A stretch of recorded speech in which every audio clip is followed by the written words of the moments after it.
So we have another question here, which is we are given an inclined plane जिसका मास m है, जिस पे हमारा एक ब्लॉक रखा हुआ है जिसका मास m है और एंगल ऑफ इंक्लिनेशन 37 डिग्री है।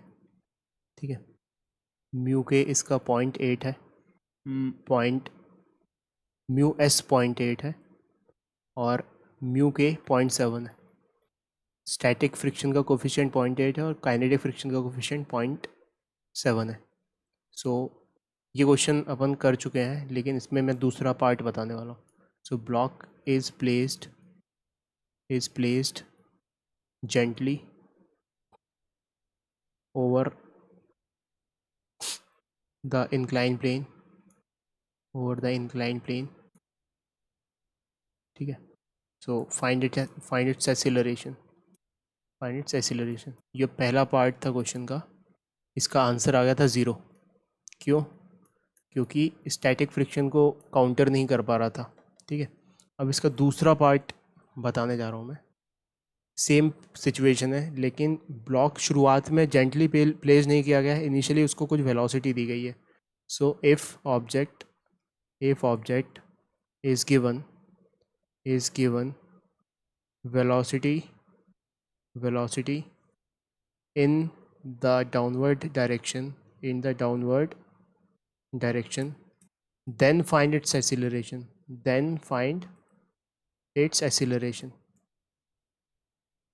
तो तुम्हारे पास एफबीडी बना हुआ लास्ट क्लास का, तो उसमें डोमिनेटिंग जो चलाने वाला फोर्स होगा वो होगा mg sin थीटा, और जो रोकने वाला फोर्स होगा वो होगा म्यू mg cos थीटा। अब यहाँ पे म्यू की कौन सी वैल्यू लें, काइनेटिक या स्टैटिक, इस पे सोचते हैं अपन। तो पहले इनको फटाफट कैलकुलेट कर लेते हैं। ये तुम्हारे पास कैलकुलेट होके रखे ही होंगे। सो मास तो m दिया हुआ है, तो m g sine theta is nothing but 3/5। So 3/5 mg, और ये हो जाएगा 4/5 mg इंटू म्यू। तो हमने यही कैलकुलेशन किया था कि इस म्यू की वैल्यू स्टैटिक रखी थी जब म्यू एस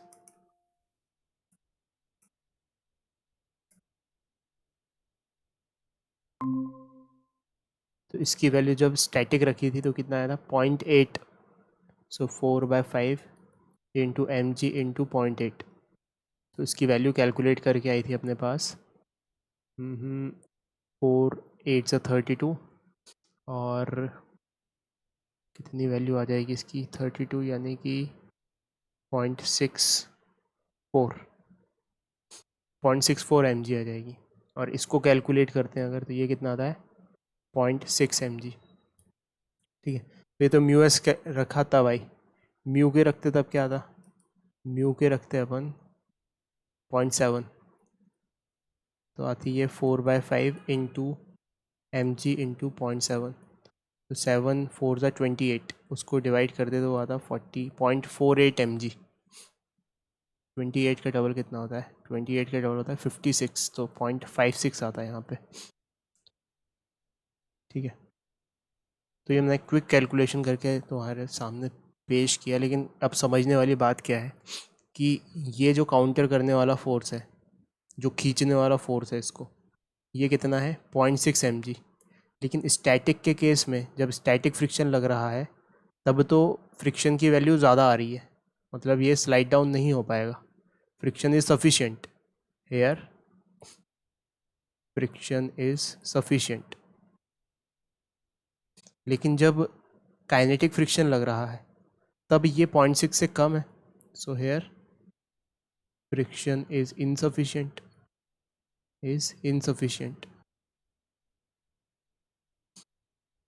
ठीक है, मतलब ऐसी सिचुएशन में अगर हमने चला के रख दिया तो सेकंड सिचुएशन में ये वाला फ्रिक्शन लगेगा, तो नेट फोर्स सब कुछ ना कुछ डेवलप हो जाएगा। So in situation second kinetic friction will act. ये तो स्टैटिक फ्रिक्शन था, स्टैटिक फ्रिक्शन की मैक्सिमम वैल्यू थी ये, और ये वाला जो है ये काइनेटिक फ्रिक्शन है।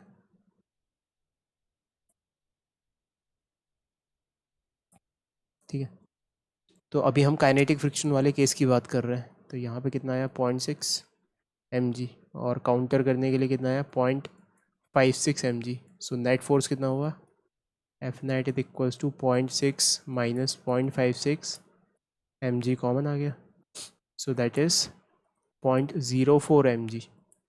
सो एक्सीलरेशन कितना होगा, acceleration will be F net upon m, that is 0.04 mg upon m। तो m से m कट गया, g की वैल्यू रख दी, तो ये हो गया अपने पास 0.4 मीटर पर सेकेंड स्क्वायर। ठीक है, तो ये आंसर है इस सिचुएशन में कि एक्सीलरेशन इसका हो जाएगा 0.4 मीटर पर सेकेंड स्क्वायर।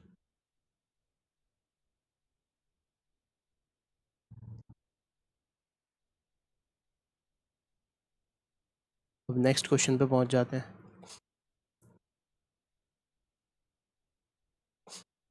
यहाँ पे दिया हुआ है एक वही इंक्लाइन प्लेन जिसका एंगल ऑफ इंक्लिनेशन थीटा है, ठीक है, और यहाँ पे एक ब्लॉक रखा हुआ है जिसका मास है m। अच्छा, अगर फ्रिक्शन सफिशेंट नहीं हुआ और एंगल ऑफ इंक्लिनेशन अच्छा खासा हो गया, तब तो ये नीचे घिसटने लगेगा, नीचे स्लाइड होने लगेगा, ठीक है। तो उसको स्लाइडिंग से रोकने के लिए हम एक एफ फोर्स लगाते हैं। तो ये एफ वेरिएबल फोर्स है कि अगर कोई फोर्स नहीं लगा है, तो इमेजिन, पहले तो मैं कॉन्टेक्स्ट एक्सप्लेन कर रहा हूँ, फिर सवाल तुम्हारे सामने फेंकूंगा कि अगर यहाँ पे कोई भी फोर्स नहीं लगा हुआ है तो इसकी टेंडेंसी टू मूव किधर होगी, इसकी टेंडेंसी टू मूव होगी इस तरफ,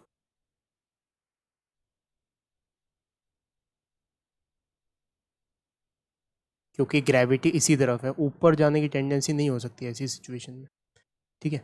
तो हमें कहाँ फोर्स लगाना पड़ेगा, अगर ये सफिशेंट फ्रिक्शन नहीं है तो 100% हमें इस तरफ ही फोर्स लगाना पड़ेगा।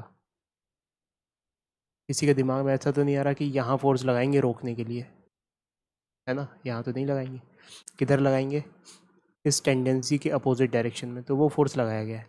लेकिन अगर ये फोर्स ज़रूरत से ज़्यादा इंक्रीज़ कर दिया हमने, कि फोर्स की वैल्यू बढ़ाते बढ़ाते इतनी बढ़ा दी कि उसकी टेंडेंसी टू मूव उधर घसीटने की हो गई, है ना, सेकेंड सिचुएशन में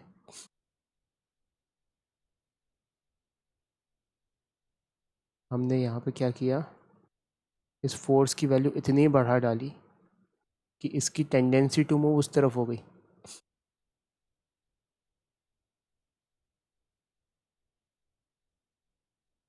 तब फ्रिक्शन इस तरफ लगने लग जाएगा, है ना, friction force will be acting in this direction.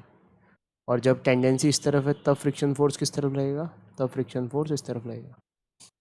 So depending upon कि इस वैल्यू क्या है एस एफ की, ये फ्रिक्शन अपना डायरेक्शन चेंज कर रहा है, ठीक है। तो एक जनरल केस दिया, मैंने पहले बताया नहीं कि ये फ्रिक्शन किस तरफ लग रहा है, इसमें एक जनरल केस तुम्हारे सामने पेश है जिसमें एक इंक्लाइन प्लेन पर एक ब्लॉक रखा हुआ है और उस पर एफ फोर्स लग रहा है, ठीक है। अब ये तुम्हें नहीं बताया गया कि अभी टेंडेंसी टू मूव क्या है, तो सवाल पूछा गया है find minimum and maximum value of f to keep the block at rest,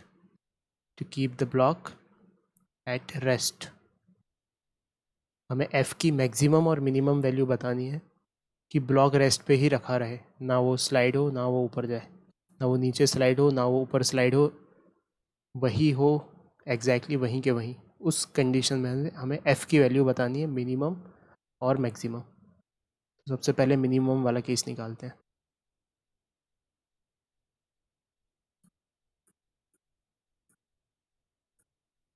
so minimum वाले केस में क्या होगा कि क्या सिचुएशन है, यहाँ पे हमें मिनिमम फोर्स लगाना है ताकि ये स्लाइड डाउन ना करे। सो फ्रिक्शन किधर लगेगा इस केस में, इसको बोल देते हैं एफ मिनिमम। इस केस में फ्रिक्शन किस तरफ लगेगा, क्योंकि टेंडेंसी टू मूव इस तरफ है तो फ्रिक्शन यूज़ अप होगा उसको रोकने के लिए, सो फ्रिक्शन स्टैटिक वाला इस तरफ लगेगा, और जिसकी मैक्सिमम वैल्यू कितनी हो सकती है जिसकी मैक्सिमम वैल्यू हो सकती है म्यू इंटू नॉर्मल रिएक्शन। ठीक है, अब इस नॉर्मल रिएक्शन को अब इतना पढ़ते पढ़ते हमें अंदाज़ा हो गया है कि इस नॉर्मल रिएक्शन को ऐसे वाले केस में एम जी कॉस थीटा लिख सकते हैं। तो this is mu M g cos theta. अगर एकदम शुरू से लिखना हो तो भी कोई दिक्कत नहीं है, एम जी लगाओ यहाँ पे, एक कंपोनेंट इधर आएगा एम जी का, एक इधर आएगा, ये थीटा है तो ये वाला थीटा होगा। So this will be m g cos theta and this will be m g sine theta.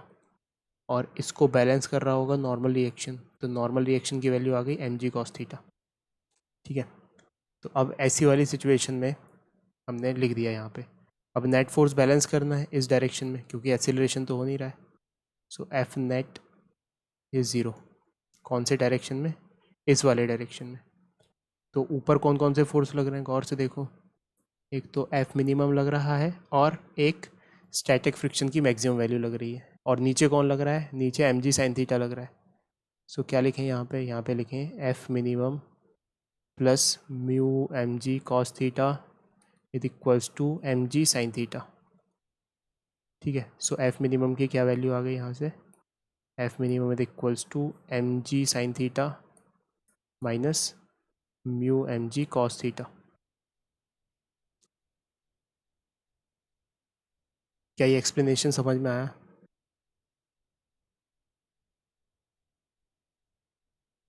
हाँ सर। एक बार फिर सर एक और बार। मैं तुम्हें समझाता हूँ। देखो, कॉमन सेंस का इस्तेमाल करो, मैथ्स वैथ्स तो सब आ जाएगी। ये यहाँ पे रखा हुआ है ब्लॉक, ठीक है। अच्छा, एंगल ऑफ इंक्लिनेशन सफिशिएंट है, मतलब इतना सफिशिएंट है कि ये स्लाइड होने वाला है, कि अगर कोई फोर्स नहीं लगाओगे तो ऐसे स्लाइड होने लग जाएगा ये इस तरफ। ठीक है, तो अब मुझे बताओ, अगर ये स्लाइड इस तरफ होना चाहता है तो इसकी टेंडेंसी टू स्लाइड किधर है? इस तरफ टेंडेंसी है। तो स्टैटिक फ्रिक्शन किस तरफ मार्क करोगे? स्टैटिक फ्रिक्शन इस तरफ मार्क करोगे। ठीक है, अच्छा, कौन लेके जा रहा है इसको? इसको भाई अपना ये लेके जा रहा है एम जी को साइन थीटा। फ्रिक्शन रोकना चाहता है लेकिन सफिशिएंट नहीं है, इसलिए रोक नहीं पा रहा है। तो एक एक्सटर्नल फोर्स एफ भी चिपका दिया यहाँ पे, और हम चाहते हैं कि उसकी मिनिमम वैल्यू बताएं कि कम से कम कितना लगेगा। तो कम से कम इतना लगेगा कि ये एफ एस मैक्सिमम हो जाए, है ना। इसको अब ऐसे समझो, ये ब्लॉक है यहाँ पे, फिजिक्स की निगाहों से अगर अपन देखें तो इसको इधर मार्क कर लेते हैं एफ वाले को, और एफ एस को भी इधर मार्क कर लेते हैं, और एम जी इधर है। अब ये इनकी लड़ाई चल रही है, मतलब एम जी साइन थीटा इसको खींचना चाहता है इस तरफ, और ये दोनों मिलके उधर खींचना चाहते हैं। हम इसकी मिनिमम वैल्यू निकालना चाहते हैं।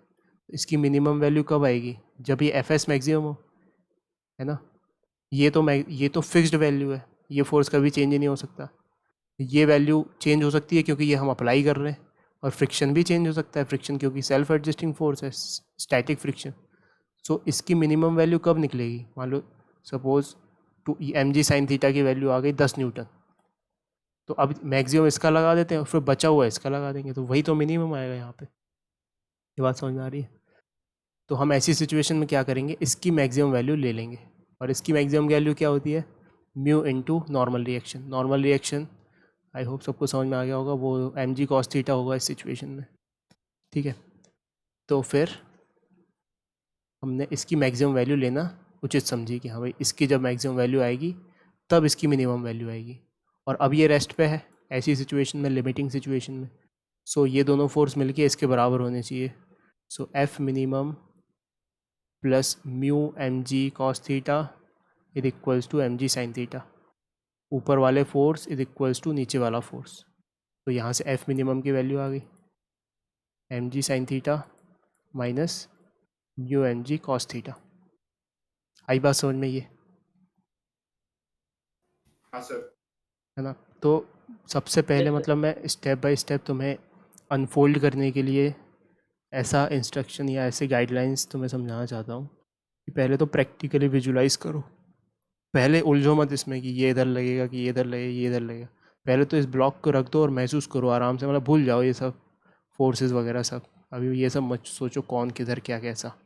अभी तो तुम इतना तो इमेजिनेशन है, सब 15 16 17 साल के बच्चे हो, इतना इमेजिनेशन है तुम्हारा कि ये ब्लॉक यहाँ पे रखा हुआ है, ये साला स्लाइड किधर होगा ये तुम इमेजिन कर पाओगे। ठीक है, तो अब सोचो स्लाइड हो रहा है तो मतलब फ्रिक्शन इस तरफ लगेगा, फ्रिक्शन इस तरफ लग रहा है। अब स्लाइड कौन करा रहा है इसको, m g sine theta slide करा रहा है। अब इसके उस पे आओ फोर्स लगाने पे, और अब सोचो कि अब तुम्हें इसको टेकना है मतलब कि ऐसा टेक लगानी है। तो क्या किस तरफ फोर्स लगाओगे, ऐसे फोर्स लगाओगे या ऐसे? तो अब तुम्हारा दिल कहेगा ऐसे लगाना पड़ेगा, क्योंकि स्लाइड जिस तरफ टेंडेंसी टू मूव है उसके अपोजिट लगाना पड़ेगा। और मिनिमम कितना लगाना पड़ेगा? ऐसे तो इनफाइनाइट इतना फोर्स लगा सकते हो तुम यहाँ पे, 1,000 न्यूटन लगा दिया मान लो सपोज, तब तो वो ऊपर भी स्लाइड कर जाएगा। लेकिन अपन को तो मिनिमम चाहिए, मिनिमम मतलब कम से कम कि जस्ट स्लाइड ना हो। सो हम चाहते हैं इसका मैक्सिमम यूज़ हो। इसका मैक्सिमम यूज़ कब होगा? जब इसकी मैक्सिमम वैल्यू होगी, that is mu into n. तो इसको मैक्सिमम कर दिया और इसको फिर मिनिमम कर दिया और बस सॉल्व कर दिया। तो सबसे पहले प्रैक्टिकल विजुलाइजेशन, उसके बाद फिर फिजिक्स और फिर मैथमेटिक्स।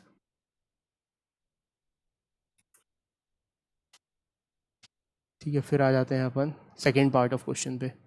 सेकेंड पार्ट में क्या दिया हुआ है कि मैक्सिमम वैल्यू बताओ। सो मैक्सिमम वैल्यू मतलब इतनी ज़्यादा फोर्स लगा डाला तुमने उस पर। सेकेंड सिचुएशन, एफ मैक्सिमम निकालना चाहते हैं। सो यहाँ पे इंक्लाइन प्लेन पे ऑब्जेक्ट रखा हुआ था, ठीक है,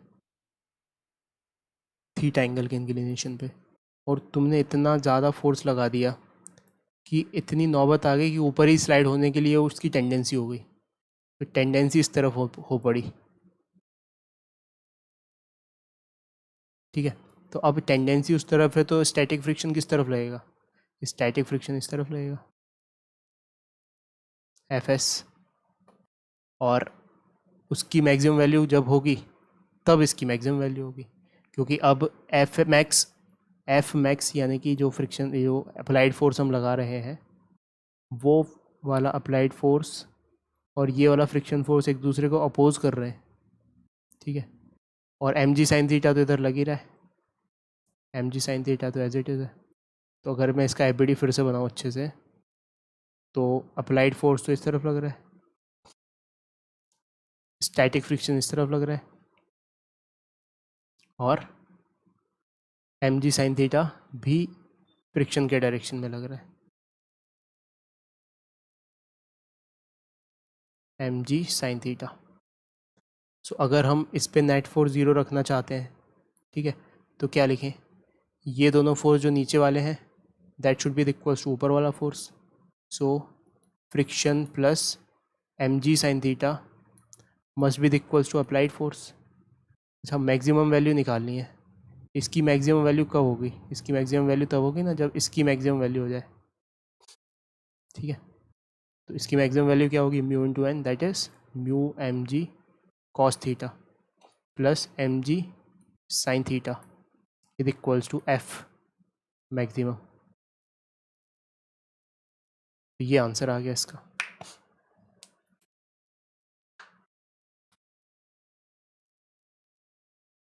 तो मतलब मिनिमम वैल्यू अगर इतनी लगाएंगे तो रेस्ट पे रहेगा, और इतनी तक लगा देंगे, इतनी मैक्सिमम वैल्यू अलाउड है, तब भी रेस्ट पे रहेगा।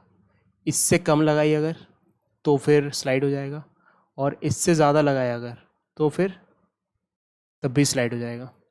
सो ऐसे लिख सकते हैं ना अपन इन इक्वालिटी के टर्म्स में कि f should be greater than is equals to उसकी मिनिमम वैल्यू, और जो मिनिमम वैल्यू है m g sine theta minus mu M g cos theta. So m g sine theta plus mu M g cos theta, और maximum value क्या है? M g sine theta plus mu M g cos theta, m g sine theta plus mu M g cos theta. यानी कि इस range में अगर force है तब तो ब्लॉक रेस्ट पे रहेगा, और इस रेंज से अलग गया फोर्स तो फिर ब्लॉक मूव कर जाएगा। So in this range block is at rest, block will be at rest.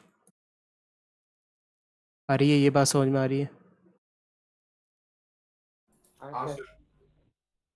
Note कर लो इसको।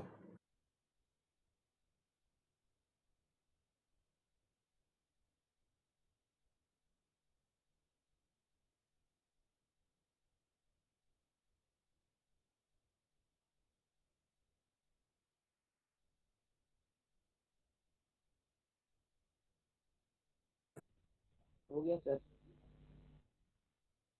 है ना। फिर एक और क्वेश्चन करते हैं। तो लेट्स राइट अनदर क्वेश्चन। एक ब्लॉक है 10 kg का।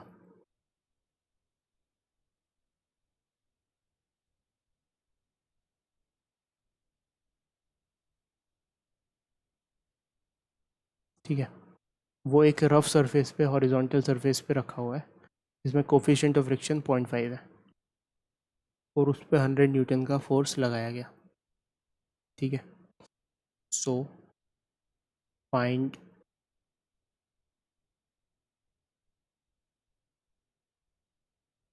नहीं, डेटा चेंज करो। एक सेकंड, डेटा चेंज करते हैं क्योंकि मैंने आंसर ही बता दिया। इसको करो। यस हर्षिता, क्या बोल रही हो? मैंने कुछ नहीं बोला सर। नहीं सर, गलती से मेरा माइक चालू हो गया था। हाँ, तो इसको 50 kg करो क्योंकि वो मैंने आंसर ही लिख दिया था, 100 न्यूटन उसका। So find minimum force to be applied इन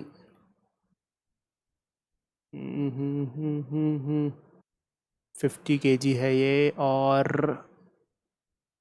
यहाँ पे 500 न्यूटन का फोर्स भी लग रहा है। अब फिर से देखो, क्वेश्चन में लिख रहा हूँ इसको। Find minimum force to be applied in vertically downward direction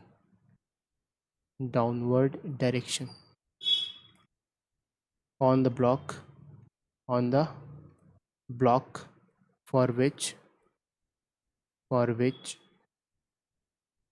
the block will remain at rest. The block will remain at rest. मतलब कि इस ब्लॉक को कितने से प्रेस किया जाए कि ये रेस्ट पे रहे। अच्छा, प्रेसिंग की ज़रूरत क्यों है, सबसे पहले तो ये समझते हैं। तो गिवन कंडीशन क्या है? गिवन कंडीशन है कि यहाँ पे अपने पास 50 kg का ब्लॉक रखा हुआ है और अप्लाइड फोर्स है 500 न्यूटन। ठीक है। और वो एक रफ सरफेस पे रखा हुआ है जिसका कोफिशिएंट ऑफ फ्रिक्शन 0.5 है। इस सिचुएशन में नॉर्मल रिएक्शन mg के बराबर होगा, no doubt about it. So friction की मैक्सिमम वैल्यू कितनी होगी? फ्रिक्शन की मैक्सिमम वैल्यू होगी म्यू इंटू एन, यानी कि म्यू mg। म्यू की वैल्यू 0.5 है, मास की वैल्यू 50 है, जी की वैल्यू 10 है। When we will solve it, this will come out to be 5 into 50, that is 250 Newton. ठीक है। फ्रिक्शन की मैक्सिमम वैल्यू कितनी आ रही है? 250 न्यूटन। लेकिन अप्लाइड फोर्स कितना है? अप्लाइड फोर्स तो उससे ज़्यादा हो गया, that is 500 Newton. So clearly this will move या दिस विल स्लाइड। अब हम क्या चाहते हैं? हम चाहते हैं कि ऊपर से एक एडिशनल फोर्स लग जाए कि ये स्लाइड ना हो, है ना। और वही सवाल में पूछा गया है कि find minimum force to be applied in vertically downward direction on the block for which the block will remain at rest. तो अब प्रैक्टिकली सोचो सबसे पहले तो, कि अगर तुमने प्रेस किया किसी ब्लॉक को, यहाँ से प्रेस कर दिया, तो असल में तुम क्या कर रहे हो? असल में तुम इस नॉर्मल रिएक्शन की वैल्यू बढ़ा रहे हो। प्रेसिंग जितनी ज़्यादा होगी उतना नॉर्मल रिएक्शन बढ़ेगा यहाँ से, और नॉर्मल रिएक्शन बढ़ेगा तो ये फ्रिक्शन की मैक्सिमम वैल्यू बढ़ेगी। और फ्रिक्शन की मैक्सिमम वैल्यू अगर 500 तक पहुँचा दी हमने, तो फिर वो मूव नहीं करेगा।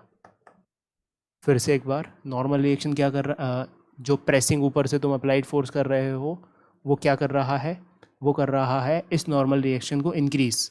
नॉर्मल रिएक्शन इंक्रीज़ होगा तो फ्रिक्शन की मैक्सिमम वैल्यू 250 से पहुंच के ज़्यादा हो जाएगी, क्योंकि जैसे नॉर्मल रिएक्शन बढ़ेगा वैसे वैसे फ्रिक्शन की मैक्सिमम वैल्यू बढ़ेगी।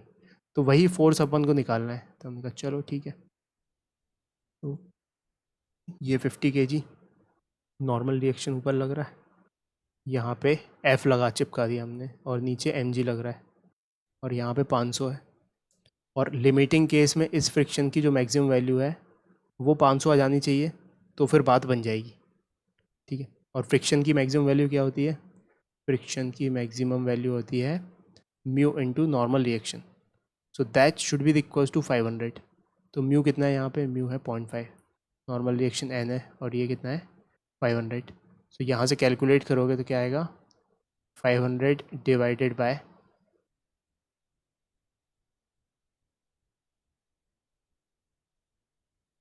0.5, यानी कि 0.5 से डिवाइड कर रहे हैं, यानी कि 2 से मल्टीप्लाई कर रहे हैं 500 को, यानी कि 1000।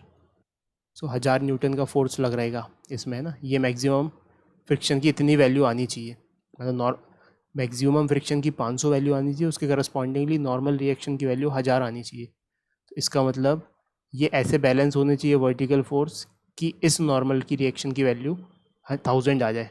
तो हमने कहा ठीक है, इसकी वैल्यू लिख दी 1000। और जो डाउनवर्ड फोर्स है, डाउनवर्ड फोर्स कौन है, एफ और m g. So f plus m g is equals to ऊपर वाला force that is normal reaction that is 1000। तो एफ़ की वैल्यू निकल आएगी अब यहाँ से, f plus m g, m कितना है 50, जी कितना है 10, is equals to 1000। So f is equals to 1000 minus 500 that is 500 newton. यानी कि 500 न्यूटन की अगर प्रेसिंग कर देंगे हम उस ब्लॉक पे, तो फिर वो मूव नहीं करेगा। आया ये क्वेश्चन समझ में आया? सर एक मैं ऐसे पूछ रहा हूँ हाँ, कि जैसे सर उसको मिनिमम सर 250 न्यूटन लगेगा मूव करने में अपन मिनिमम ने कहा। 250 न्यूटन लगेगा। सही बात कही तुमने कि जैसे अगर यहाँ पे ब्लॉक होता और अपन लगाते तो 250 न्यूटन लगता। बिल्कुल सही बात है। हाँ तो सर अगर 250 अगर 500 न्यूटन लगा रहा है हाँ लग हाँ। और अपन फिर और ऐड कर देते हैं 250 न्यूटन, फिर वो कैंसल आउट हो जाना चाहिए था, ऐसा नहीं होता क्या? अच्छा, तुम कह रहे हो कि अगर इसको वेट को इंक्रीज़ कर देते ऐसा, हाँ तो देखो वेट इंक्रीज़ होता तब भी हो सकता था। मतलब ये क्वेश्चन तो समझ में आ गया ना तुम्हें, ये वाला जो अपन ने किया। अब तुम दूसरा मतलब ज़रूरत से ज़्यादा दिमाग लगा रहे हो। सो ज़रूरत से ज़्यादा दिमाग में अक्षत ये कहना चाहता है, and correct me if I am wrong, Akshat ये कहना चाहता है कि यार यहाँ पे 50 किलो का फोर्स, 50 किलो का वो था, क्या बोलते हैं, ब्लॉक था, और 500 न्यूटन लगा रहे थे अपन, जबकि हमें पता है कि 250 ही इसकी लिमिट है। ठीक है, तो हमने क्या करें, यहाँ पे हम 25 केजी का और ऊपर रख दें, है ना। तो ये 25 हाँ केजी ओवरऑल मिलके 75 केजी बन जाएगा, और फिर ये मूव नहीं करेगा। सो देखो ऐसी सिचुएशन में क्या होगा कि यहाँ पे अपन ने टोटल 75 केजी हो गया ये। So normal reaction will be in this case 75 into g, so that is 750 newton. अब फ्रिक्शन की मैक्सिमम वैल्यू देखो, यहाँ पे फ्रिक्शन की मैक्सिमम वैल्यू इज़ 0.5 इंटू 750। 750 का आधा होता है 7375। तो अभी भी ये जो 500 है ये ज़्यादा है। ये बात समझ में आ रही है? तो ये कैलकुलेट करने के लिए एक नया क्वेश्चन जैसा बना लेते हैं इसको, कि कितना मास रखा जाए उसके ऊपर कि वो मूव ना करे। ठीक है, तो यहाँ पे अपना आंसर क्या आया, यहाँ पे आंसर आया कि 50 न्यूटन का फोर्स लगाना चाहिए ऊपर से। तो इसका आंसर होना चाहिए कि अगर 50 किलो है और ऊपर से अपन 50 न्यूटन का फोर्स लगाना चाहते हैं, so that is equivalent to 50 kg. So 25 kg ना रखते हुए अपन को 50 केजी रखना पड़ेगा, सो दैट टोटल 100 केजी हो जाए। अब नॉर्मल रिएक्शन कितना आएगा, 100 इंटू 10 दैट इज़ 1000। अब 0.5 इंटू 1000 जाएगा फ्रिक्शन की maximum value, that will B 500। अब ये मूव नहीं करेगा। सो इस क्वेश्चन को इस तरीके से भी फ्रेम किया जा सकता है कि उन्होंने ऐसा ना पूछते हुए कि कितना फोर्स लगाएं, वो ऐसा पूछ सकते हैं कि बताइए कितना मास रख दें उसके ऊपर। तो आंसर कितना हो जाएगा, 50 केजी। ये बात समझ में आ रही है? हाँ सर। ठीक है। सो अच्छा, ये तो लिमिटिंग केस निकाला है हमने। इससे ज़्यादा भी आंसर हो तो आंसर क्या होगा कि force may be greater than equals to 500 newton. इससे ज़्यादा की प्रेसिंग कर देंगे अगर अपन, तो मूव नहीं करेगा। फिर आ जाते हैं हम नेक्स्ट क्वेश्चन पे, and we have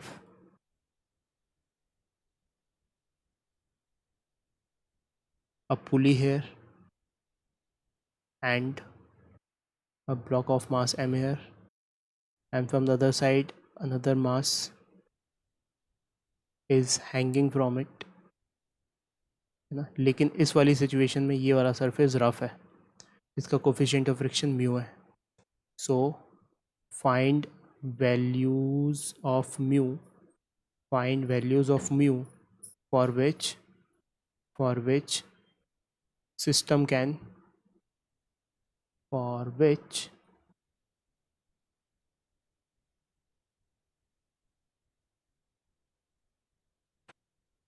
system can remain at rest, remain at rest।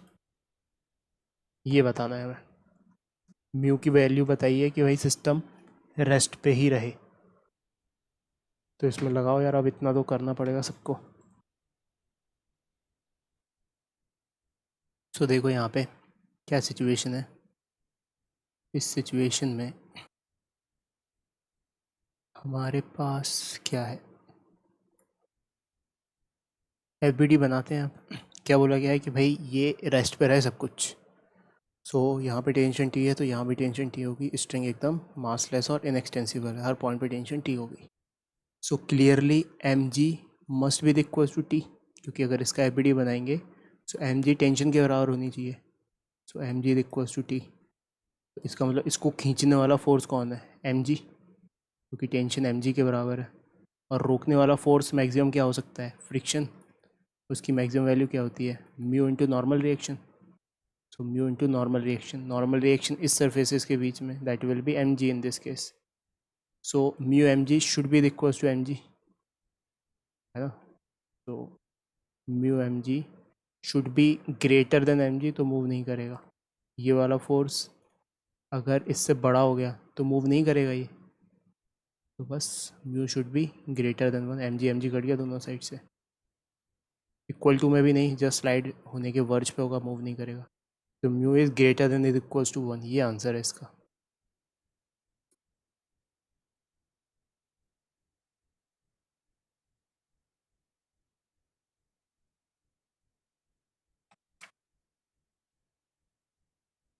फिर नेक्स्ट क्वेश्चन पे पहुंच जाते हैं।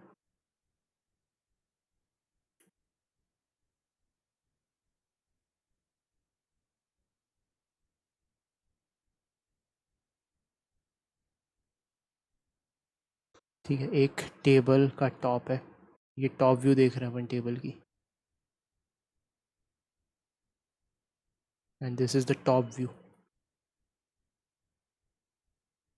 ठीक है, एक ब्लॉक रखा हुआ है 10 kg का, इस पे फोर्स लगा 40 न्यूटन इस तरफ, और इस पे फोर्स लगा 40 न्यूटन इस तरफ भी। ठीक है, दोनों direction perpendicularly, mutually perpendicular direction में दो फोर्सेस लग गए। ठीक है, और जो सरफेस है टेबल का और इस ब्लॉक का, उसका कोफिशिएंट ऑफ फ्रिक्शन दिया हुआ है 0.5। ठीक है, so find acceleration in horizontal direction of the block,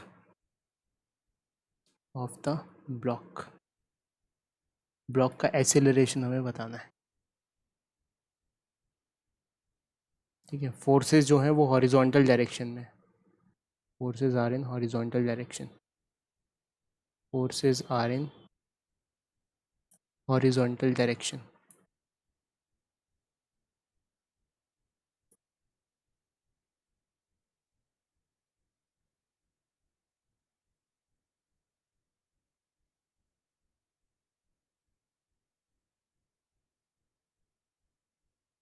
तो सोचो क्या करेंगे। तो देखो यहाँ पे अगर हम इन दोनों फोर्सेस का रिजल्टेंट देखें कि किसी ने अगर ऐसा फोर्स लगाया है और परपेंडिकुलरली ऐसा लगाया है, सो रिजल्टेंट किधर आएगा इसका, ये कि स्क्वायर टाइप बन गया, यानी कि इस तरफ आएगा रिजल्टेंट। ठीक है, सो नेट फोर्स या टेंडेंसी टू मूव इस तरफ होगी इसकी, एंड दैट विल बी 40√2। ये सबके समझ में आ गया। ये जो मैंने बनाया यहाँ पे, ये 40√2 इन दोनों का मैंने रिजल्टेंट निकाल दिया यहीं के यहीं। ठीक है, अब इस रिजल्टेंट के डायरेक्शन में ही टेंडेंसी टू मूव होगी, टेंडेंसी टू मूव। इधर नहीं होगी टेंडेंसी टू मूव, ना ही इधर होगी टेंडेंसी टू मूव, है ना। एग्जैक्टली जहाँ पे नेट फोर्स आ रहा है उस तरफ होगी टेंडेंसी टू मूव, ठीक है। तो टेंडेंसी टू मूव इस तरफ है। सो फ्रिक्शन फोर्स किस तरफ लगेगा, इस टेंडेंसी टू मूव के अपोजिट डायरेक्शन में। और कितना लगेगा वो, मैक्सिमम लग सकता है म्यू इंटू नॉर्मल रिएक्शन। अब ये टेबल पे रखा हुआ है ये 10 किलो का ब्लॉक, तो नॉर्मल रिएक्शन कितना देगा वो टेबल। जो नॉर्मल रिएक्शन है वो तुम्हारी तरफ एरो निकल रहा है स्क्रीन से, वो नॉर्मल रिएक्शन का डायरेक्शन है। सो उसकी मैक्सिमम वैल्यू कितनी होगी, 0.5 into normal reaction will B mg, क्योंकि वर्टिकल डायरेक्शन में तो कोई मोशन ही नहीं है, बैलेंस हो रहे होंगे फोर्स। ये है अपने पास 10 और 10, कितना है 0.5 into 10 into 10, so this is 10 into 10 into 0.5, that is 50 newton. सो एक तरफ लग रहा है 40√2 और एक तरफ लग रहा है 50 न्यूटन। तो कुछ ऐसी सिचुएशन है, नेट फोर्स एक तरफ तो 40√2 और एक तरफ 50 न्यूटन। सो क्लियरली ये 40√2 बड़ा है 50 से। √2 की वैल्यू कितनी होती है, √2 इज़ रफली 1.41 एंड वी हैव 40√2, यानी कि 40 इंटू 1.41। सॉल्व करके देख लो इसको, क्या है अपने पास 4 इंटू 14.1, 4 1 4, 4 4 16, 4 1 4 5, 56.4 न्यूटन है ये, this is 56.4 Newton. So clearly sliding हो जाएगी। और एसिलरेशन किस दिशा में होगा, इस दिशा में होगा एसिलरेशन, जिसकी वैल्यू क्या लिखें अपन, net force divided by mass. So net force is 40√2 minus 50 divided by mass, that is 10 kg। तो इसका हो जाएगा 4√2 minus 5 metre per second square.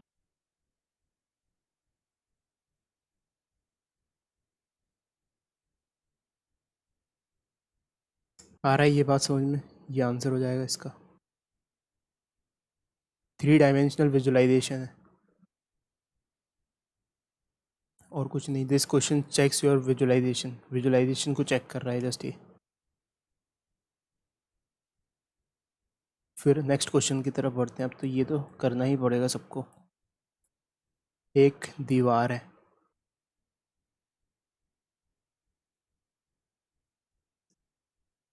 और ये एक रफ दीवार है। रफ दीवार का क्या मतलब होता है, फ्रिक्शन है उसमें, जिसकी वैल्यू कोफिशिएंट ऑफ फ्रिक्शन की 0.5 दी हुई है। और यहाँ पे एक ब्लॉक रखा हुआ है एकदम चिपक के इससे 1 kg का, और यहाँ पे हमें बोला कैसे चिपका के रखा है कि इधर से कोई इसको दबा रहा है, 100 न्यूटन का फोर्स है, ठीक है। तो हमें बताना है कि ये मूव करेगा या नहीं करेगा, और फ्रिक्शन की वैल्यू क्या होगी। So first find acceleration of the block and the value of friction force. The value of friction force between the block and the wall. ठीक है, तो सॉल्व करो इसको फटाफट। तो देखो कॉन्सेप्ट, सबसे पहले क्या है, एफबीडी बना रहे हैं अपन, है ना। हर चीज़ का एफबीडी बनाया जा रहा है अपन, तो इसका भी एफबीडी बनाएंगे। तो ग्रेविटी कहाँ लगेगी, ऐसे दीवार है, ग्रेविटी इधर ही लगेगी 1g, ठीक है। तो ग्रेविटी इधर मार्क कर ली, g that is 10 Newton. Pressing यहाँ से हो रही है, यानी 100 न्यूटन का अप्लाइड फोर्स है। दीवार और ब्लॉक के बीच का नॉर्मल रिएक्शन, ब्लॉक को इधर खींच धक्का दे रहा होगा तो नॉर्मल रिएक्शन इस तरफ। अब इसकी टेंडेंसी टू मूव कहाँ पे है, ऐसे तो मूव करेगा नहीं, नीचे धुड़कने की टेंडेंसी है इसकी, मतलब टेंडेंसी इस तरफ है। सो फ्रिक्शन फोर्स किस तरफ मार्क किया जाए, फ्रिक्शन फोर्स इधर साइड मार्क होगा, ठीक है। सो क्लियरली इस डायरेक्शन में तो कोई भी एक्सीलरेशन नहीं है, तो normal is equals to 100 newton लिख दिया सबसे पहले। और नॉर्मल अगर 100 न्यूटन है, सो इस फ्रिक्शन की मैक्सिमम वैल्यू कितनी हो सकती है, इस फ्रिक्शन की मैक्सिमम वैल्यू हो सकती है mu into n, so mu into n, mu कितना है, म्यू है 0.5 और एन कितना है, एन है 100, सो 0.5 इंटू 100 इज़ 50 न्यूटन।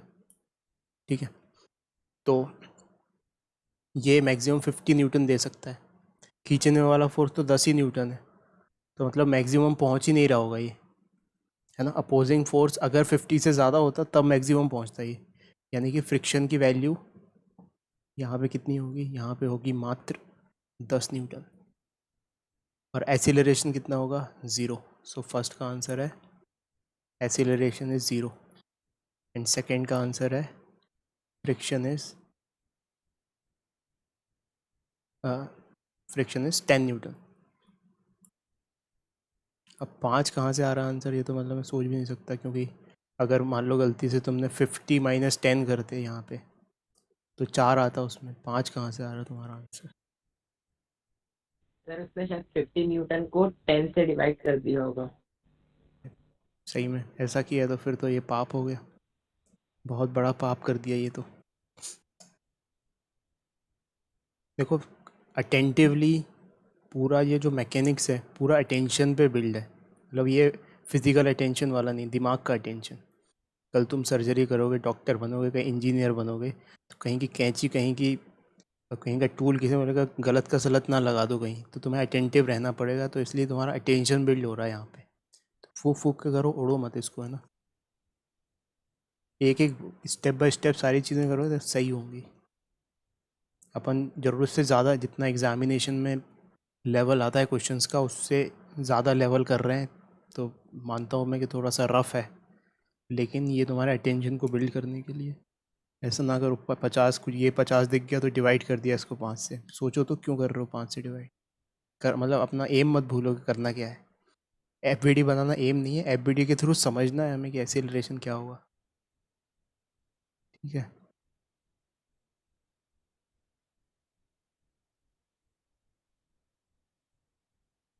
फिर नेक्स्ट क्वेश्चन पे पहुंच जाते हैं।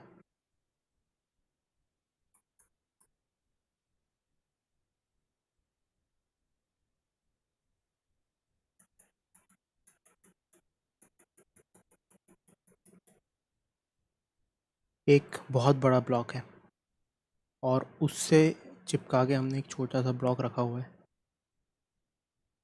और इन दोनों कॉन्टैक्ट सरफेसेस के बीच का फ्रिक्शन की value, coefficient of friction mu है। ठीक है, अच्छा ये कैसे रुका हुआ रह सकता है, वो तभी रुका हुआ रह सकता है जब ये आगे ए से एसिलरेट कर रहा हो। तो अगर ए से एसिलरेट कर रहा है तो इस पर एक सूडो फोर्स लगेगा, सूडो फोर्स लगा तो ये चिपका रह जाएगा। ठीक है, फ्रिक्शन की वजह से नॉर्मल रिएक्शन जनरेट होगा और फ्रिक्शन की वजह से ये नीचे नहीं गिरेगा। सो find the acceleration of block for which smaller block will be at rest, या ऐसे लिखने will not slide relative to the larger block। तो हमें एक्सीलरेशन की ऐसी वैल्यू बतानी है कि ये स्लाइड ना हो। ये जो छोटा सा ब्लॉक है, अगर कोई इस बड़े ब्लॉक के रिस्पेक्ट में देख रहा हो तो उसको यहीं दिखे, वो ऐसे ही दिखता रहे, मतलब भले ये बड़ा वाला ब्लॉक आगे बढ़ जाए ये यहीं पे चिपका रहे, ये सिचुएशन है। तो हमें उस ए की वैल्यू बतानी है कि कितने एक्सीलरेशन से एक्सीलरेट होना चाहिए तब ये स्लाइड नहीं करेगा।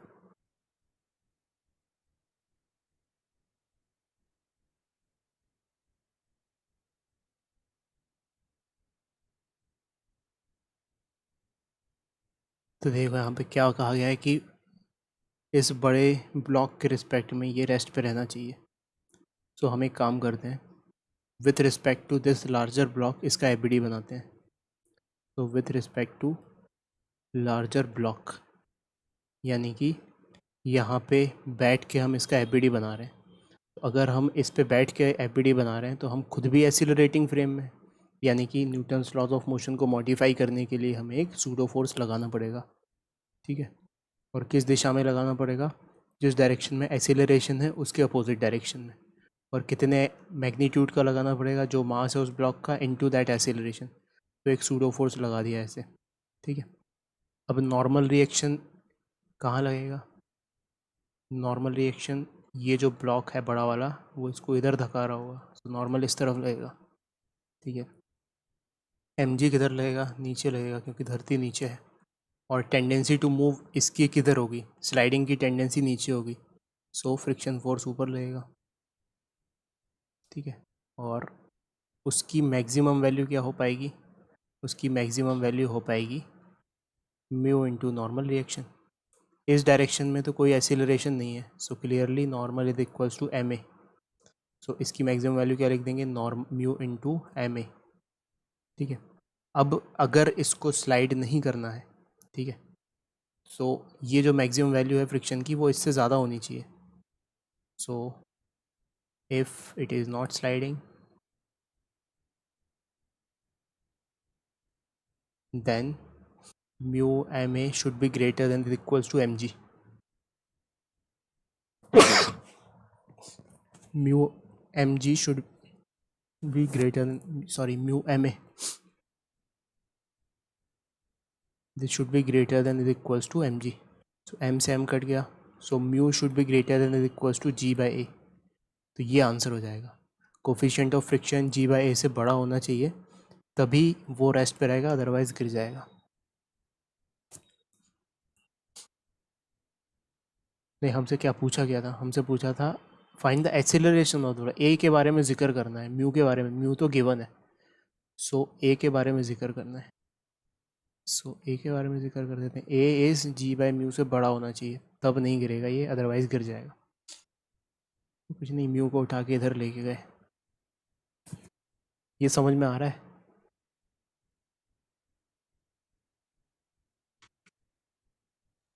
हाँ सर। ठीक है, फिर एक और क्वेश्चन करते हैं, ये थोड़ा सा दिमाग को खोल के रख देगा, तो इस पर फोकस करो, please watch closely.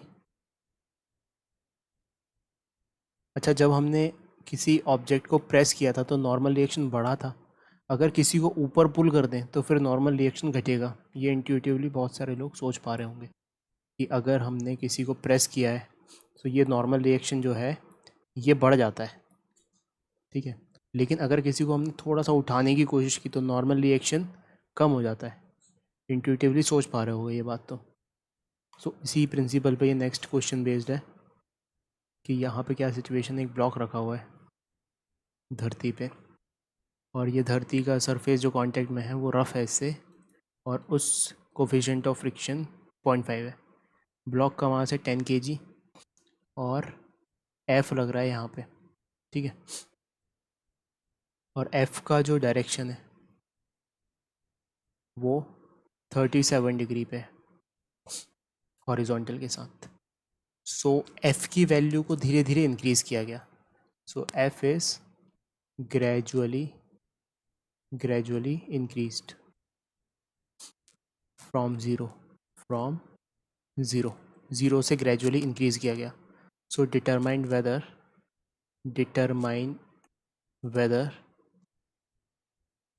the block will slide or lift up. So determine whether the block will slide or lift up. ठीक है, क्या सिचुएशन है? सिचुएशन ये है कि हमने थोड़ा सा ऑब्लिकली लगाया है ये फोर्स। ऑब्लिकली यानी कि ना तो परफेक्टली परपेंडिकुलर है, ना ही परफेक्टली हॉरिजॉन्टल है। कि अगर परफेक्टली हॉरिजॉन्टली लगा देते अगर, तो फिर तो स्लाइड हो जाता बढ़ाते जैसे जैसे, या परफेक्टली वर्टिकल लगा देते तो फिर लिफ्ट अप हो जाता। लेकिन अब तो हमने कुछ रैंडम एंगल पे लगा दिया, इसका मतलब हमें पता नहीं कि लिफ्ट होगा या राइज़ होगा, है ना, लिफ्ट होगा या स्लाइड होगा। सो हमें बताना है कि बताइए कि पहले राइज़ होगा या पहले लिफ्ट होगा। तो ज़रा सोचो इस सिचुएशन में मैथमेटिकली कैसे कर सकते हो, फिर मैं बताता हूँ। तो देखो क्या करना है, हमें सबसे पहले तो जो सिचुएशन है उसको FBD के थ्रू समझते हैं कि कौन कौन से फोर्सेस लग रहे हैं उनको पहले तो इसको कंपोनेंट में ही तोड़ लेते हैं. सो this will B F cos 37 degree. cos 37 degree होता है 4/5. सो ये हो गया 4F/5 और ये हो जाएगा F sin 37 डिग्री यानी कि 3F/5 यानी कि ऊपर है 3F/5. नीचे mg लग रहा है. mg यानी कि 100 न्यूटन्स. ठीक है, यूनिट वगैरह नहीं लिखते, बस मैग्नीट्यूड मार्क करते हैं अभी. और नॉर्मल रिएक्शन लग रहा होगा यहाँ पे. अच्छा, और यहाँ पे लग रहा होगा अपना स्टैटिक फ्रिक्शन जिसकी मैक्सिमम वैल्यू म्यू एन हो सकती है. सो जिसकी मैक्सिमम वैल्यू कितनी हो सकती है, म्यू इंटू एन. अब एन 100 के बराबर नहीं है, एन तो एफ पे भी डिपेंड करेगा, है ना. एफ जितना ज़्यादा होगा उतना एन कम हो जाएगा. सबसे पहले अपन नॉर्मल रिएक्शन लिखते हैं. सो नॉर्मल रिएक्शन प्लस 3F/5. क्या किया मैंने, ये वाला फोर्स प्लस ये वाला force is equals to 100. So is equals to 100.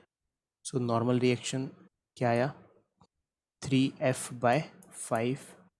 100 minus 3F/5. 100 minus 3F/5. ये नॉर्मल रिएक्शन आया. अब देखते हैं इस मैक्सिमम फ्रिक्शन की कितनी वैल्यू हो रही है.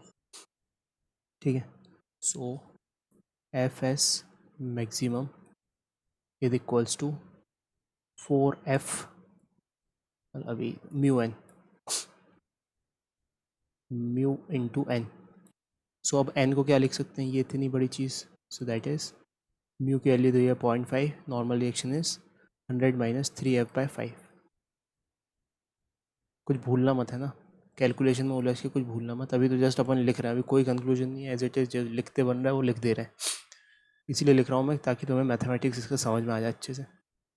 तो ये हो गया अपने पास 100 into 0.5 that is 50 minus 0.3 into F. तो इसको लिख देते हैं 3F/10. सही लिखा है क्या, सही लिखा है 0.1. हाँ सही लिखा है. ठीक है, कुछ नहीं, 0.5 से मल्टीप्लाई किया तो 1 से 1, 5 से 5 कट गया तो 0.1 बचा. 0.1 को नीचे लगा के 3F/10 लिख दिया. अब ज़रा तुम सोचो बैठ के कि अगर ये लिफ्ट हो जाए, है ना, तो इसका मतलब क्या है मैथमेटिक्स के टर्म्स में. इसका मतलब है कि नॉर्मल रिएक्शन ज़ीरो हो जाए. सो इफ़ इट लिफ्ट्स, अगर ये लिफ्ट हो गया तो, अगर, अभी अगर लगा रहे हैं अपन. सो इफ़ इट लिफ्ट्स, तो उस केस में नॉर्मल ज़ीरो हो जाना चाहिए. So normal should be equal to zero. So that means 100 minus 3F/5 should be equals to zero. तो इसका मतलब F की वैल्यू कितनी होनी चाहिए, F की वैल्यू होनी चाहिए 5 इंटू ये 500/3. सो 500/3 न्यूटन. ठीक है, तो अगर इतना फोर्स लग गया, F की वैल्यू इतनी जब पहुंच जाएगी तो वो लिफ्ट कर जाएगा. So at this value of F, at this value of F, the block will lift. The block will lift. ठीक है, तो अब अपन एक्चुअली क्या करते हैं, इस F की वैल्यू को यहाँ पे रख के देखते हैं. तो अगर इस वैल्यू पे ये फ्रिक्शन की वैल्यू सफिशिएंट हुई इसको काउंटर करने के लिए, ठीक है, तो फिर स्लाइड नहीं करेगा, पहले लिफ्ट कर जाएगा. और लेकिन अगर सफिशिएंट नहीं हुई, ये वैल्यू ज़्यादा आ गई, तो फिर पहले स्लाइड कर जाएगा वो. ठीक है, तो इसको चेक करते हैं अपन, काउंटर चेक, कि इफ़ फ्रिक्शन की मैक्सिमम वैल्यू इज सफिशिएंट और नॉट, सफिशिएंट और नॉट एट 500/3 न्यूटन. ठीक है, सो रख के देखते हैं यहाँ पे एफ एस की मैक्सिमम वैल्यू कितनी है. एफ एस की मैक्सिमम वैल्यू है 50 माइनस 3 इंटू 500/3 इंटू 10. ये 3 से 3 कट गया, 5, ये 50 माइनस 50. तो इस सिचुएशन में ये ज़ीरो आ रहा है. एक मिनट, कुछ गड़बड़ तो नहीं कर दिया. 3 इंटू F/, तो फ्रिक्शन की मैक्सिमम वैल्यू ज़ीरो आ रही है. ये कैसे हो सकता है.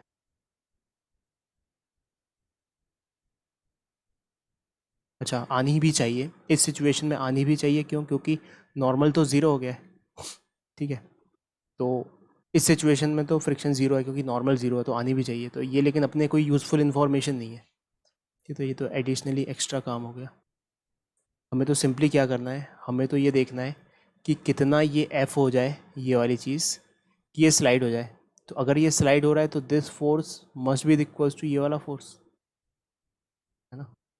सो नेक्स्ट पॉइंट में लिखेंगे अपन, इफ़ इट इज़ स्लाइडिंग। जैसे हमने सबसे पहले क्या चेक किया, if it is lifting so normal zero हो जाना चाहिए, और इफ़ इट इज़ स्लाइडिंग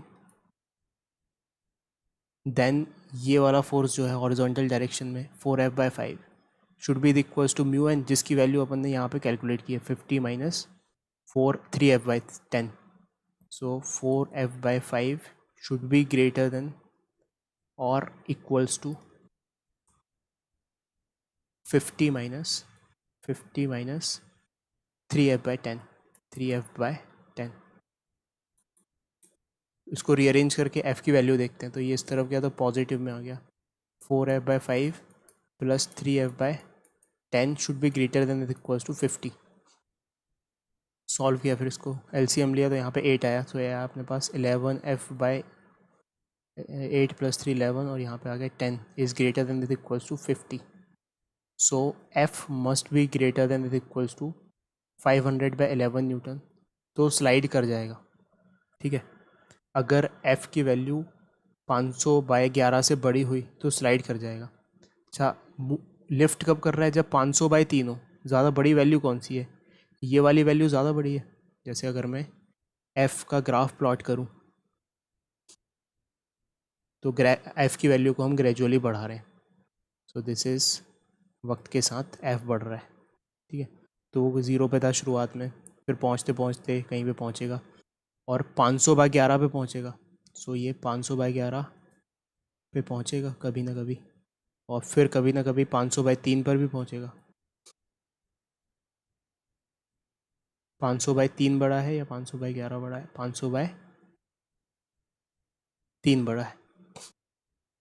सो 500/3 पे भी पहुंच जाएगा। तो इस पॉइंट पे, इस मुकाम पे पहुंच के ये लिफ्ट हो रहा है, लिफ्ट नहीं सॉरी स्लाइड हो रहा है। ये स्लाइडिंग की कंडीशन है। तो यहाँ पे स्लाइडिंग बिगिंस और यहाँ पे लिफ्टिंग बिगिंस। तो अब बताओ, ये पहले स्लाइड हो जाएगा लिफ्ट? तो ऐसे तो हो नहीं सकता कि पहले यहाँ पे फोर्स पहुँच जाए, क्योंकि वक्त तो ऐसे ही बढ़ रहा है। पहले तो कम फोर्स ही पहुँचेगा। सो पहले स्लाइडिंग हो जाएगी। So sliding begins, sliding happens first. So final answer is it will slide first. It will slide first. तो ये अच्छे से नोट करो। मतलब ये क्वेश्चन अगर तुम्हें समझ में आ गया, मतलब शांति से बैठ के जब तुम इसको देखो, तो अगर ये समझ में आ गया तो बस समझ जाओ कि आ जा गया समझ में, मज़े करो। फिर एक बार फिर से, सबसे पहले तो एफ बी डी बना के क्या सारे फोर्सेस मार्क कर लिए हमने। अब हम समझे कि यार जो ये वाला कंपोनेंट है ये लिफ्ट कराना चाहता है और ये वाला कंपोनेंट स्लाइड कराना चाहता है। सो हमने नॉर्मल की वैल्यू लिख ली, है ना, एफ़ के टर्म्स में। सिमिलरली इस फ्रिक्शन की वैल्यू लिख ली एफ़ के टर्म्स में, ठीक है। तो अगर ये लिफ्ट हो जाए, if it is lifting, so normal zero होना चाहिए, कांटेक्ट छूट जाना चाहिए, तो वो लिफ्ट होगा। सो अगर नॉर्मल ज़ीरो हो गया तब वो लिफ्ट हो जाएगा। तो ये हमने केस निकाला कि किस वैल्यू पे लिफ्ट हो रहा है। तो 100 minus 3F/5 is equals to 0। तो उसके करस्पॉन्डिंग फोर्स की वैल्यू आई कि 500/3 न्यूटन का अगर फोर्स लगाया गया है ये वाला, तो ये लिफ्ट हो जाएगा। अब मैंने कहा ठीक है चलो, अब ये देख लिया कि भाई कब लिफ्ट हो रहा है, ये भी देख लेते हैं कि कब स्लाइड हो रहा है। सो इफ़ इट इज़ स्लाइडिंग, तो इसका मतलब ये जो हॉरिजॉन्टल फोर्स है ये वाला, this must be greater than friction का maximum value. So 4F is greater than, ये फ्रिक्शन की मैक्सिमम वैल्यू निकाली यहाँ से हमने, ठीक है। तो उससे कंडीशन आई कि अगर 500/11 न्यूटन से ज़्यादा हो गया तब तो ये स्लाइड कर जाएगा। अब दो अलग अलग बातें हो रही हैं। एक बात हो रही है कि अगर F की वैल्यू हो गई 500/11 तो स्लाइड हो जाएगा। एक बात हो रही है कि अगर फोर्स की वैल्यू हो गई 500/3 न्यूटन तो लेफ्ट हो जाएगा। तो हमने चेक किया कि कौन सा बड़ा है, तो जो छोटा है वो पहले अकर हो जाएगा, इवेंट वो पहले हो जाएगा, यानी कि 500/11 छोटा है, इसका मतलब पहले स्लाइडिंग शुरू हो जाएगी। ये बात समझ में आ रही है? नोट कर लो इसको।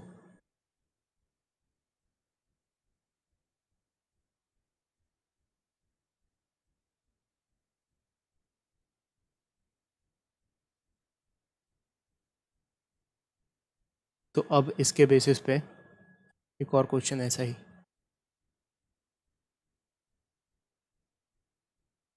एक ब्लॉक रखा हुआ है,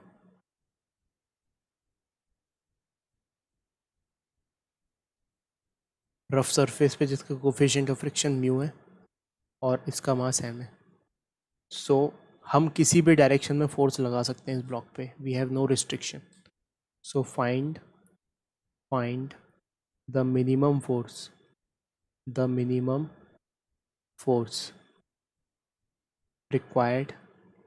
required to slide the block, तो वैसा पर्टिकुलर डायरेक्शन नहीं दिया गया कि किस डायरेक्शन में लगाना है, हम कहीं भी लगा सकते हैं। तो देखो, अगर हम कंप्लीटली हॉरिजॉन्टल लगाएंगे सो नॉर्मल पूरा इनकाउंटर करना पड़ेगा। ये वाला फोर्स नॉर्मल को कम करने में बिल्कुल भी मदद नहीं कर रहा है, ठीक है। और अगर इस तरफ लगाया हमने तो नॉर्मल कम होगा, लेकिन फ्रिक्शन फिर तो ऊपर उठ जाएगा, स्लाइड होने की संभावना ही नहीं है। सो हम एक रैंडम डायरेक्शन डिसाइड करते हैं कि let's apply force in a direction which is random and that is horizontal से थीटा एंगल पर, ठीक है। तो अपन ने क्या किया कि चलो भाई एफ फोर्स लगा रहे हैं थीटा एंगल पर और इसकी मिनिमम वैल्यू निकालनी है, ठीक है। तो फिर से एफ बना लिया एक बार सारे फोर्सेज एनकाउंट लिस्ट करने के लिए। सो एफ यहाँ लगाए तो एफ का एक परपेंडिकुलर कंपोनेंट यहाँ लग जाएगा, that is F sine theta. Horizontal component यहाँ लग जाएगा, that is F cos theta.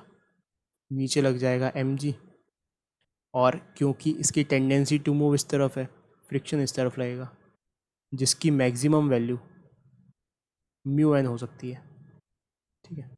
और नॉर्मल रिएक्शन किधर लगेगा, इस तरफ। तो सबसे पहले तो अपन नॉर्मल रिएक्शन को लिख देते हैं।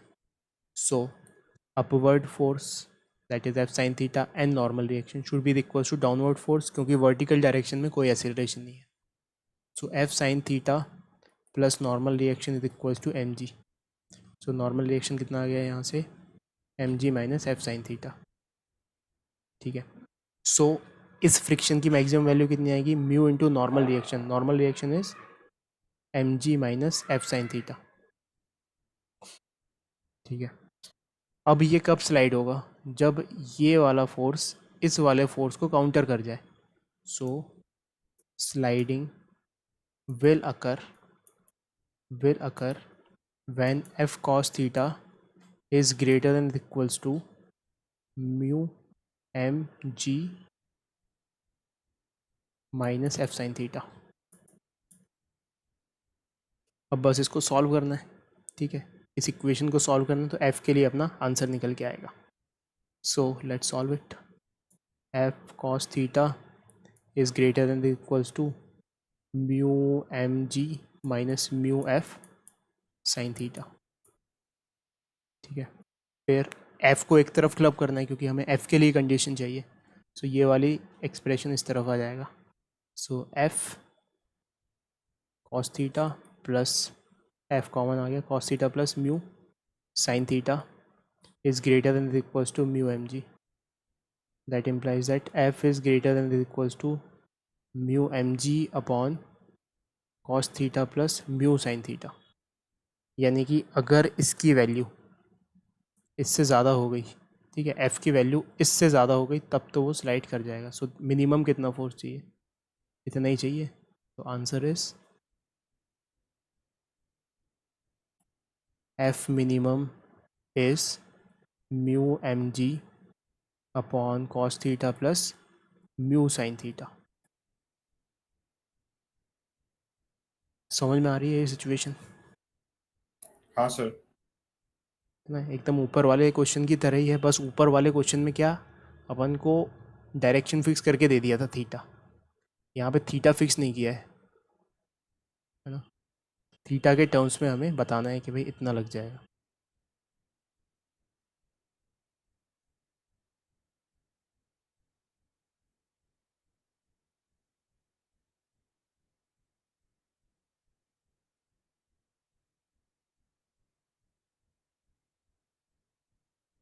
तो एब्जॉर्ब करो इस क्वेश्चन को। रिवाइज करने का मतलब मंत्र नहीं पढ़ने की, बस रट रहे हैं बैठ के, क्वेश्चन सॉल्व करने हैं।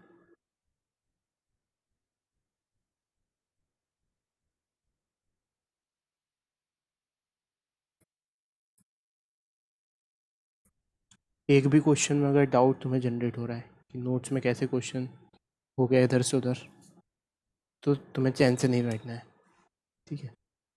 और उसके बाद एक्सरसाइज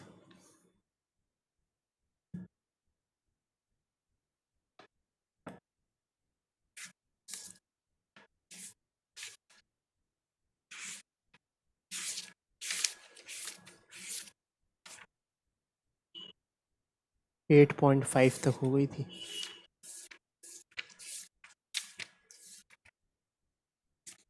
तो एक्सरसाइज का लेवल 1 भी तुमने 10 या 12 क्वेश्चन कर लिए थे। सो लेवल 1 की एक्सरसाइज में 1 से लेके 10 तक तो हो गया था, 11 से लेके 30 तक करना, ठीक है। अब गियर अप करो, तुम्हारा इसका टेस्ट होने वाला है न्यूटन्स लॉज ऑफ मोशन का। नेक्स्ट क्लास में प्रैक्टिस सेशन रहेगा। कोई कुछ कहना चाहता है? No sir. No sir. ठीक है, तो रिवाइज करके नोट्स हो सब कुछ प्रैक्टिस इतनी करो कि तुम्हें अटेंशन बढ़े। अटेंशन तुम्हारा तभी बढ़ेगा जब तुम्हारे सामने सिचुएशन आएंगी सॉल्व करने के लिए। तो नए नए क्वेश्चंस ट्राई करके इनको सॉल्व करो। एनएलएम के सारे क्वेश्चन जितने कोई मतलब मैं जिनके पास बुक नहीं है डीसी पांडे, उनके पास कुछ ना कुछ तो होगा, और कुछ भी नहीं है तो फिर मुझे वो मैसेज करना, मैं उन्हें क्वेश्चंस भेजूँगा, ठीक है। तो तुम्हारा टारगेट है कि 20 क्वेश्चन सॉल्व करो कम से कम आज के दिन। Daily 20-20 question Newton's laws of motion के सॉल्व करो। ये बेसिक चैप्टर है। बेसिक मतलब कि ये तुम्हारा टूल एकदम परिपक्व हो गया, तो आने वाला चैप्टर बहुत इजी है इससे। मतलब जितना अटेंशन इसमें रिक्वायर्ड है ना, उतना अटेंशन उधर रिक्वायर्ड नहीं है। काम आसान होते जाएगा धीरे धीरे, ठीक है। लेकिन ये एक बार परफेक्ट होना चाहिए, तभी आगे का काम आसान हो पाएगा। So for that you need practice and you need many questions in front of you. So class में जो भी नोट्स बनाए तुमने, उसके सारे क्वेश्चंस को फिर से सॉल्व करके देखो तुमसे बन रहे हैं क्या, फिर से सॉल्व करके विदाउट सीइंग द सॉल्यूशन। और 20 क्वेश्चन सॉल्व करो डीसी पांडे के, ठीक है। मिलते हैं नेक्स्ट क्लास में। Bye bye. Bye bye sir. Sir.